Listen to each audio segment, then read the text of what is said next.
अस्सलाम वालेकुम नाज़रीन हज़रात, उम्मीद करती हूँ सब खैरियत से होंगे। मैं हूँ सिद्दीक़ और आज की वीडियो में आपके साथ शेयर करूँगी एक और स्टोरी, दावत की स्टोरी। जैसे कि मैं आपको हमेशा अपने यूट्यूब वीडियो में या फिर ऐसे हर वीडियो में बताते रहती हूँ ना कि हम लोगों के घर में कोई मेहमान नहीं आता या हम लोग किसी को इनवाइट नहीं करते, मेरे पापा किसी को इनवाइट नहीं करते, ऐसा वैसा कुछ कुछ बोलते रहती हूँ ना बीच में। तो आप लोग भी सोचते हो अरे यार, इसे घर में मेहमान क्यों नहीं आते, क्या इन लोग इतने गंदे हैं क्या? इसलिए तो फिर मैं अब आपको उसके पीछे की स्टोरी बताऊँगी, सब बताऊँगी कि क्यों नहीं करते, ठीक है ना। तो मेरी वीडियो में बने रहिएगा, वीडियो को पूरा देखिएगा। जैसे कि आप लोगों को पता है कि मम्मी हॉस्पिटल जाने वाले थे, तो इस दिन हम लोग गए थे हॉस्पिटल। तो सबसे पहले नानी के घर गए थे, फिर वहाँ से हम गए थे हॉस्पिटल। तो आज मैं ये पहनी थी वाइट कलर का सूट। ये मैंने मीशो से 250 रुपये में ख़रीदा था। इसको मैंने खुद सिला है और ये फारसी सलवार मैंने बनाया था। यहाँ हम लोग बैठे थे हॉस्पिटल में और उसके साथ मैंने ये 100 रुपये का पर्स लिया था दोस्तों। ये भी मीशो का है, बहुत ही ज़्यादा खूबसूरत। देखो लग रहा है कि ये 100 रुपये का कितना ज़्यादा प्यारा है, एकदम ऐसे लग रहा है ना रियल इसमें पर्ल लगे हुए हैं, पर नहीं, ये तो सिर्फ स्टिकर है। गए थे वहाँ, फिर मम्मी की काउंसलिंग हुई और उनको थोड़ा सा डिप्रेशन है ऐसा बोला और उसका दवाई दिया है। अब देखो खाएंगे वो, उसके बाद फिर मैं आपको बताऊंगी, जैसे जैसे होगा सब बताते जाऊंगी।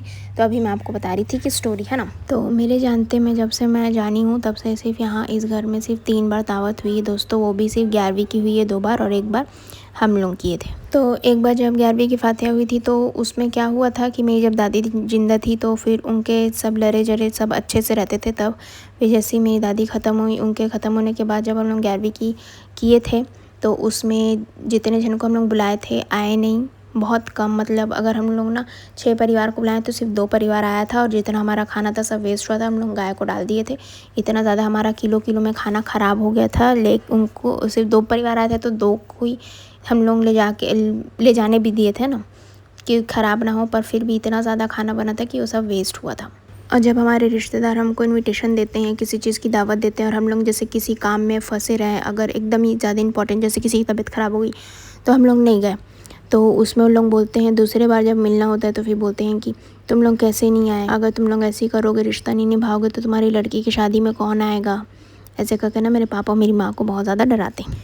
पर मेरे माँ बाप नहीं डरते क्योंकि उन लोगों को पता है कि उन लोग कैसे हैं। पर मेरे को नहीं पता था, मैं बहुत ही ज़्यादा डर जाती थी। अरे यार, अगर सही में इन लोग सही बोलते हैं, हम लोग तो सबके यहाँ जाते हैं लेकिन हम लोग कभी दावत नहीं देते, कभी मतलब इन लोगों को ऐसा लगता होगा ना कि हम लोग को नहीं सब जगह जाके खाते हैं, लेकिन कभी इन लोग अपने घर नहीं बुलाते। हम लोग के घर से आते हैं बाहर रिलेटिव्स के, तो फिर बोलते हैं लाना ना, तो हम लोग आएंगे। हम लोग बोल के भी आते हैं कि आप लोग हमारे घर आना ऐसा ऐसा, तो उन लोग बोलते हैं हाँ आएंगे आएंगे, तब तो बोल देते। फिर एक दिन मैं सोची कि रमज़ान भी है, तब मेरी बहन का जो था ना यूट्यूब का पेमेंट आया था, तब भी आया था।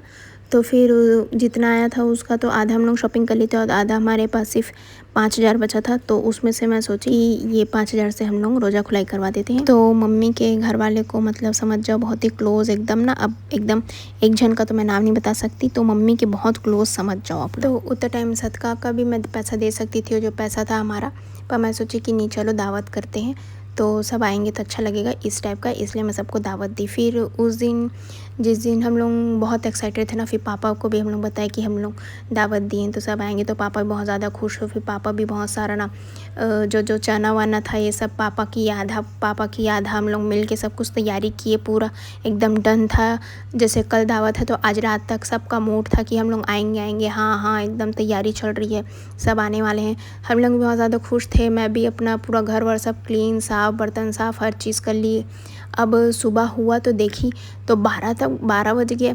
12 बजे और कितने लोग आए हैं, सिर्फ कितने थे 4 जन आए थे, उसमें से भी 2 बड़े थे और 2 बच्चे थे। अब 2 बच्चे थे और मैं 25 को हाँ 25वां रोज़ा था उस दिन, और बच्चे को भेज दिए थे उसके माँ बाप लोग, और इन लोग तो अपना तैयारी कर रहे थे और बच्चा कहीं इधर उधर गिर ना जाए उसके चक्कर में मैं रोज़ा रह के पूरा वो बच्चे लोगों को इतना संभाल रही थी कि इधर न लग जाए उधर न लग जाए। हमारे घर में ग्रिल नहीं लगा है ना हमारे सीढ़ी में, तो मेरे को डर लग रहा था कि कहीं मैं नहीं गिर जाए।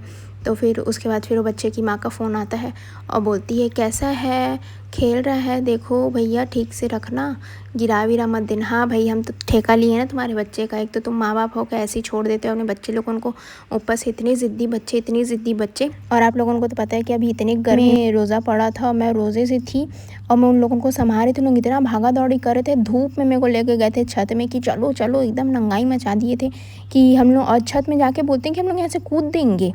कूद के दिखाऊँ मैं आपको, कूद के दिखाऊँ, ऐसे कर रहे थे। बताओ, ये बच्चे हैं। दूसरे के घर जाते हैं तो इतने आराम से रहते हैं, उन लोगों को कोई पूछने वाला नहीं रहता, फिर भी और नहीं पता कैसे लोगों को डर भी नहीं रहता कि कहाँ आए, लोग ध्यान नहीं देते। पर मैं बहुत ज़्यादा ध्यान देती हूँ ना, मेरे को डर लगे रहता है कि कहीं गिर गए, पड़ गए। इस कारण पता नहीं लोग इतने नॉर्मल रहते हैं तो उन लोग झेल लेते हैं, मैं तो नहीं झेल पाती बाबा। मेरे को तो एकदम मतलब फोकस रहता है मेरा, कहीं लग ना जाए, ये ना हो जाए, ऐसे मैं परेशान हो जाती हूँ। तो फिर फ़ोन भी आ गया तो मैं और ज़्यादा डर गई कि भैया बच्चे लोग उनको कुछ हो ना जाए, इसलिए दोनों बच्चे को देख रही थी। और बच्चे लोग इतने चंट कि एक थोड़ी उससे बड़ी थी, वो क्या बोलती, मेरे को तो बोर लग रहा है यहाँ। हाँ, अब जो मेरा दिमाग ख़राब हुआ ना, क्योंकि मैं सब कुछ कर रही थी, उन लोगों को एसी चलाना है तो एसी चला दो, टीवी देखना है तो टीवी देख लो, फ़ोन देखोगे तो फ़ोन देख लो, ये खाओगे वो पियोगे, सब कुछ मैं कर रही थी, ठीक है ना। उसके बाद फिर वो छोचल ही मेरे को बोलती है, छोटी सी बित्ती भर की, मेरे को तो बोर लग रहा है, क्यों अपने घर में क्या डीजे चला के नाचती है क्या मैडम? घर में भी तो वैसी ही रहती है ना कि कुछ एकदम एक्स्ट्रा कुछ अच्छा हो जाता। अच्छा हुआ मेरा इतना ज़्यादा गंदा दिमाग ख़राब हुआ ना। एक तो मेरी छोटी बहन भी, वो कितनी अच्छी, उसका आदत कितना अच्छा हो, तो देखती ही नहीं कि हम दोनों माँ बेटी क्या कर रहे हैं, किसको बुला रहे हैं, किसको क्या कर रहे हैं, कुछ नहीं देखती। उसको हमारे घर से कोई लेना देना ही नहीं, वो अपने काम में ही बिजी रहती है। हमारे जस्ट घर के सामने है ना, तो वहाँ उसकी जो क्या बोलेंगे यार, खाला, उसी खाला का भी घर था। तो मेरे को बोलती है कि मेरे को बहुत ही ज़्यादा बोर लग रहा है, मेरे को ना मेरी खाला के यहाँ छोड़ दो, मेरे को वहाँ अच्छा लगेगा। तो फिर जो थी एक और जो आए थे, वो बोलते हैं कि मत जा भैया, क्योंकि ना यहीं रहे, अगर तेरे को वहाँ कुछ हो गया तो बोलती है ठीक है। फिर मेरा दिमाग ख़राब हो, मैं तो बोली कि इसको छोड़ के आओ, छोड़ के आओ इसको, अभी मस्त वहीं रहेगी। उसके बाद फिर वो 2 बजे से चली गई वहाँ, और जो उसके साथ एक और आई थी लड़की, मतलब 2 जन आए थे, मैं बताई ना, 2 बड़े आए थे। तो एक बड़ा बोल रहा था कि मत भेज इसको, पर वो दोनों बोल रहे थे कि इसको मत भेजो, लेकिन मैं बोली कि इसको भेजो, जिसको जहाँ जाना रहता ना वहाँ भेजो, क्योंकि मैं संभाल तो मैं ही रही थी ना, इन लोग तो खाना बना रहे थे, इतना मेरे को परेशान कर रही थी। बोली जा। तो फिर एक जन बोलती कि 6 बजे तक आ जाना। मेरा दिमाग इतना ज़्यादा ख़राब हुआ, 6 बजे क्यों भाई, जब तुम लोग यहाँ से निकलोगे ना घर में, तभी इसको लेके जाना। आई बड़ी, जब तेरे को मेरे घर में बोर्ड रख रहा है तो दोबारा आना ही मत। लेकिन फिर भी जब भी आते हैं ना दोबारा, तो टिंग टिंग आ जाना है। क्यों आना है फिर, जब तुमको हमारे घर में बोर लग रहा है? बच्चे अपने घर में ही रहो, ठीक है ना। जाने से पहले ना पापा बहुत सारा मीठा मीठा आम लाए थे ना, तो मैं उसको बोली, फिर भी मैं बोली कि ले भाई तू आम खा के चले जा, अब मीठा आम है तो तू खा ले। तो खाई, मैं उसको काट के दी, खाई, और ना जाके थूक दी ना। क्या होती, इतना खट्टा आम है। उसके बाद फिर मैं अब उसको बताई कि जो आई थी बड़ी, उसी को मैं बताई कि आम को दिखाने के लिए वो तो थूक दी, उसको बहुत ही ज़्यादा खट्टा है, पता नहीं कैसे खट्टा आम को अच्छा मीठा खुशबू आ रहा है। तो बोलती अच्छा ये आम तेरे को बहुत खट्टा लग रहा है, जो वहाँ घर में पेड़ से कच्चा आम तोड़ तोड़ के खाती है तो तेरे को खट्टा नहीं लगता? बोली ये खट्टा आम खाती है? तो बोलती तो बता कैसे आम खट्टा खाती है? मैं बोली वाह अरे बच्चे, आम खाती है और ये पका आम इसको खट्टा लग रहा है। बोली अब भी इसको छोड़ के आओ भैया, मैं तो नहीं संभाल सकती, अपने घर में इंजॉय करो, दूसरे के घर में बोल लगता है ना, नहीं जाती। हाँ, फिर मैं इतना, हम लोग सब वेट कर रहे थे ना कि चलो अब रोज़ा खुलने का टाइम होएगा तो सब लोग आएंगे। फिर हमको एक कॉल आता है कि कोई नहीं आ रहा है, इसका ये तबीयत ख़राब हो गया, उसका वो का तबीयत ख़राब हो गया, वो वहाँ चली गई है, ये यहाँ चली गई है, उसको आने का दिल नहीं है, वो सो गई है। ऐसे करके सब लोग एक एक करके बारी बारी अपना पूरा मतलब प्लान ख़त्म।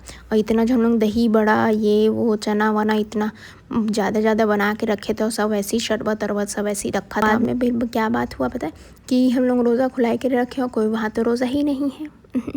जब हम लोग यहाँ इफ्तार करने बुला रहे हो तुम लोग तो कोई रोज़ा ही नहीं हो, काहे का इफ्तार भाई? चलो अब जितने आए हैं उतने में ही खोल लेते हैं, ठीक है ना। 4 में भी 1 जन रोज़ा थे, बाकी तो तीनों, 2 बच्चे और एक ये नहीं थी ना। फिर पूरा टिप हो गया ना, रोज़ा खुलने का पूरा समय हो गया। हम लोग दिन भर पूरा सिर्फ तैयारी कर रहे थे, एक उम्मीद थी कि कहीं ना कहीं से आ गए, सगा लिए, पूरा दस्तरखान सब कुछ हो गया, और एकदम जब हम लोग बैठ के दुआ ही मांग रहे थे फिर आ गए। जब हम लोग कोई दोबारा पूछे नहीं तो आ गए ना टिंग टिंग सर करके। फिर 6-7 बच्चे अपने लेकर के आए और 3-4 बड़े लोग आए। फिर सब हम लोग बैठ गए। रोज़ा खुलने में तो बहुत ज़्यादा खुश हो गई। फिर एंड टाइम में फिर फटाफट इन लोगों के लिए खाने का बंदोबस्त करने लग गए कि भाई हमारे मेहमान को कोई प्रॉब्लम ना हो। अब इतने ही जन आए थे तो हमारी जो एक चाची मामी जो भी सोच लो, वो बोली कि आए थे छोड़ के गए हैं या नहीं गए हैं, या आए थे तक का मैं सुनी, आगे तो मैं सुनी नहीं थी। तो मेरे को लगा कि वो भी आ रहे होंगे अपना गाड़ी वाड़ी खड़ा करके या ऑटो खड़ा करके आ रहे होंगे। उससे बस इतना पूछी कि अभी आएंगे क्या वो भी, जो भी मेरे जैसे चाचा मामा जो भी रहेंगे, जैसे चलो चाचा सोच लो, ठीक है। तो मैं सोची अभी आएंगे क्या चाचू चाची, ऐसे करके मैं पूछी। तो बोलती अब कोई नहीं आएगा, ऐसे टेर के ना एकदम खींच के। जितने जन आपको दिख रहे हैं ना तुमको यहाँ, समझ रही हो, जितने जन यहाँ तुमको दिख रहे हैं आ गए हैं। बस उतने ही आएंगे, अब कोई नहीं आने वाला। अरे बहन, तेरे से मैं तो प्यार से ही पूछ रही हूँ कि कोई आए। पहले तू ही मना करी ना कि कोई नहीं आएगा, मेरे कमर में दर्द है।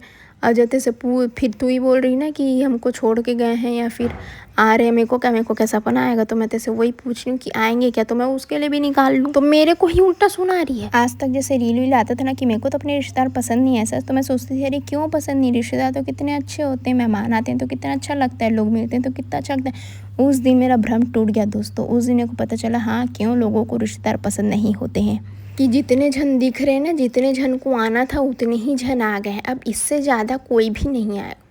ठीक है, नॉर्मल भी बोल दे, नहीं वो तो छोड़ के चले गए, ऐसा भी बोल सकती। इतना ऐसे ऐसे हमारे रिश्तेदार। उसके बाद हम लोग 5 किलो की बिरयानी बनवाए थे, तो अब वो बिरयानी आया था मिक्स करने की बारी। तो अब उसको, अब हमको क्या पता भैया कि उसमें चिकन है कि नहीं है। तो अब मम्मी को मिलाना चाहिए ना उसको, तो मम्मी नहीं मिला रहे। वही जो मेरे को बोली है वही जाके मिला रही है और बोल रही है बाप रे इसमें तो चिकन ही नहीं है, इसमें तो चिकन ही नहीं है। कैसा बिरयानी बनवाया तुम लोग कि इसमें तो चिकन ही नहीं है, चिकन डाले ही नहीं। हल्ला मचा दिया एकदम घर में, चिकन नहीं चिकन। पहली बार खा रही है अरे भैया चिकन नहीं करके एकदम पूरा हल्ला मचा दी ना। उसके बाद फिर देखे तो था, बहुत सारा चिकन था। जब अच्छे से उसको मिलाए तो फिर निकला, क्योंकि वो लेयर लगे रहता है ना। जब तू रुक जा भाई, अभी तो रोज़ा खोल के इतने सारे चीज़ खाइए, एकदम फटाफट तेरे को खाना भी खाना है। तो चलो खाना है तो ठीक है, बुलाए हैं हम लोग तो तेरे को खाना देंगे, तो इसमें इतना चीखने की क्या बात है। वहाँ सबको फिर जमा कर ली ना, इसमें चिकन नहीं है, चिकन नहीं, चिकन नहीं। उसके बाद फिर निकला चिकन बिरयानी है तो बिना चिकन के कैसे बनेगा बताओ आप। उसके बाद फिर सब खाना वाना खाए और हम लोग पैक करके भी दिए बच्चे लोगों को। बच्चे लोगों तो फिर जो दोबारा ट्रिप में आए थे ना उन लोग तो बहुत खुश है। फिर जो खाना था ना हमारा, जो जितने जन नहीं आए थे हम लोग सबको पैक करके दे दिया। और उसके बाद फिर मेरे को इतना रिग्रेट हो रहा था, क्योंकि मैं सोची कि रोज़दार के लिए बस, इससे पहले लोग सब रोज़ा रखते थे, पर जिस दिन हम लोग दावत में मिला उस दिन तो कोई रोज़ा ही नहीं रखा था। वाह, फिर मेरे को ऐसा लगा अरे यार मेरी बहन मेहनत का पैसा अपनी बहन का पूरा ऐसी फालतू वेस्ट कर दी। इससे अच्छा तो किसी मस्जिद में भेजा देना था, तो वहाँ सब रोज़दार लोग खा लेते हैं ना। ऐसे नकचड़े लोगों को बुला के सिर्फ अपनी बहन का सिर्फ अपना मैं पैसे ही खर्चा करी, और 2-4 बात मेरे को ही सुनने मिल गया कि मेरे को बोर लग रहा है, अब कोई नहीं आएगा।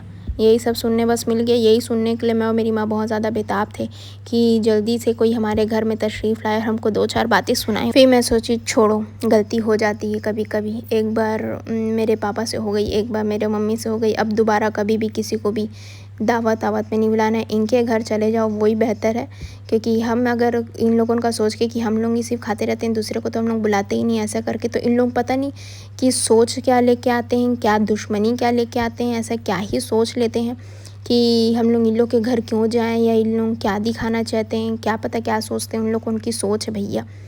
तो यहाँ कैसा नाटक करते हैं।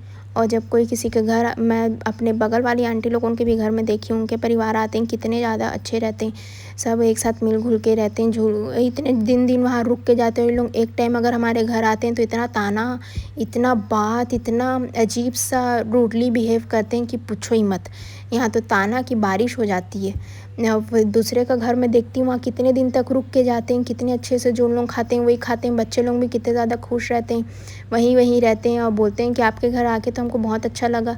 और यहाँ हर चीज़ करके दो, हर चीज़ देखो, तो उल्टा हमको फ़ोन का कहते हैं अच्छे से रखना भैया हमारा बच्चा, कहीं गिर पड़ ना जाए, कहीं ऐसा ना हो जाए। तो फिर भेजे ही क्यों भाई, हम तो आप ही आ जाओ ना, आप एक आओ, फिर अपना बच्चा खुद पकड़ो और खुद अपने साथ लेके जाओ। मैं हूँ तो ठीक है, मैं देख ले रही हूँ, लेकिन अगर किसी के घर आप ऐसे भेज दिए, पर अगर वहाँ उन लोगों के बच्चे लोगों को लग जाएगा ना तो उन लोगों का मुंह नहीं होगा बोलने का। लेकिन अगर मेरे घर में लग जाएगा ना तो यहाँ सब हमारे ऊपर चढ़ जाएंगे कि तुम लोग हमारा घर बच्चे को देखे नहीं और देखो कैसे लगा डाले। बस वही बात थी दोस्तों। तो इसी कारण ना वो हमारा लास्ट डे था जो हम लोग ने दावत करी थी। उसके बाद फिर अब तो मैं एकदम ठान ली हूँ कि अब नहीं करने वाली। अब देखो शादी में भी, अब शादी का भी सीन क्या हुआ, मेरे पापा को देना था ना चीज़ें सबके, मेरी बुआ के बच्चे लोगों को या किसी के भी है ना, समझ जाओ जितने भी हमारे परिवार के हैं, जितने बच्चे लोगों की शादी हुई समय मेरे पापा दिए। और अब जब मेरी शादी की बारी आई है तो हमारा तो सबसे कटनी चल रहा है। अब मेरे दादी तो कोई भी नहीं देगा, क्योंकि बात ही चीत नहीं है किसी से, सब कुछ ख़त्म हो चुका है। बस गिन के 2 परिवार हैं, एक तो मम्मी के और यही पापा के, मतलब एकदम सगे बस इन दोनों हैं। बाकी और जो बाहर के हैं सब तो अपना अपने बच्चे लोगों की शादी का जब तक करवाना था तब तक का इन लोग साथ थे। फिर अब एकदम कट गए हैं, अब कोई लेना देना नहीं हमारे, समझ लो कि हम लोग अकेले ही हैं। तो बस यही बात था कि हम लोग क्यों नहीं बुलाते, हमारे घर में क्यों नहीं लोग आते, तो यही मुझे आपके साथ शेयर करना था। उसके बाद फिर मैं मम्मी चले गए थे, आज मार्ट गए थे, तो वहाँ से कुछ घर का सामान खत्म हो गया था, तो वो चीज़ लेने के लिए। और ये था मेरा आज स्टोरी। आपको कैसा लगा, आपके भी साथ कभी ऐसा हुआ है कि मुझे कमेंट सेक्शन में ज़रूर शेयर करना। तब तक के लिए अपना ख्याल रखिएगा। अल्लाह हाफिज़, बाय बाय।